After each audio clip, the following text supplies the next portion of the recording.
Hey y'all, welcome back to Trailway Testimonials. Today I'm excited to share one of my favorite paddling destinations with you. That's Armand Bayou and the corresponding Texas paddling trail. Now there are increasingly few genuine bayous in this area that was once teeming with them. The Texas paddling trail offers one of the most pristine bayou experiences to be had throughout the greater Houston area and beyond. Now in this peaceful preserve you're certain to see all manner of coastal and woodland vegetation, as well as wildlife in their undisturbed habitats. Now, it's a rare day that I don't see several alligators adorning the banks of these backwaters, and you'll likewise encounter a variety of waterfowl, along with occasional hogs, deer, and armadillos.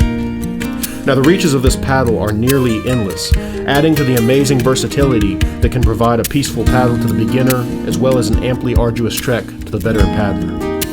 Now, we'll begin with the most popular put-in location, which is Bay Area Park at Bay Area Boulevard. From here you have several options. My preferred route is to cut right under the bridge, where you'll find yourself on a meandering path that will make you forget about the encroachment of civilization. Now, one major plus to this trek is that it provides considerable shelter that would often render other areas pretty unpleasant during gusty days. Now, there are some relatively blind corners along this route, so take care not to paddle too close to the bank, as the random alligator might give a startle to those less used to encountering them. Now, the customary route ends near Genoa Red Bluff. However, bearing a left here will bring you into an even farther removed section of the bayou, far less traveled by most paddlers. Now, let's head back to the launch at Bay Area Park. Now, if you put in and take a left, you'll pass the Armand Bayou Boathouse and an inlet into Mud Lake. If you hang a right, you'll find yourself in a narrow stretch that goes through the U of H campus and under many of the main thoroughfares of the area.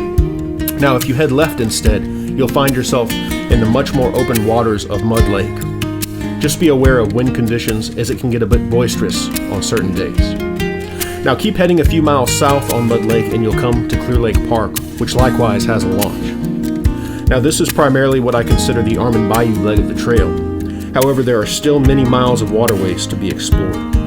If you continue past Clear Lake Park and under the bridge at NASA Road 1, you'll find yourself in Clear Lake itself. Again, be aware of wind conditions, as I've had several white-knuckle paddles on this lake. Also be aware of powered craft, as you'll likely encounter quite a few of them, whereas powered craft are not allowed in Armand Bayou in a good portion of Mud Lake. Now, from Clear Lake, you can trek east towards Taylor Lake or Kemah. Head west across the lake and you've got a great paddle that will take you past the Butler Longhorn Museum, Walter Hall Park, Challenger Park, Lynn Grippen Park, 1776 Park, and beyond. Now, I've been paddling this waterway for years, and I have yet to cover all of the ground that it offers. Though this gym is only minutes from my home, I travel a much more considerable distance for the experience if it was required. So I could probably and will probably go into more detail on specific legs and branches of this Texas paddle. However, this trail remains one of the finest paddling experiences on the Gulf Coast for paddlers of any aptitude. Y'all paddle smart. Thanks for watching. God bless.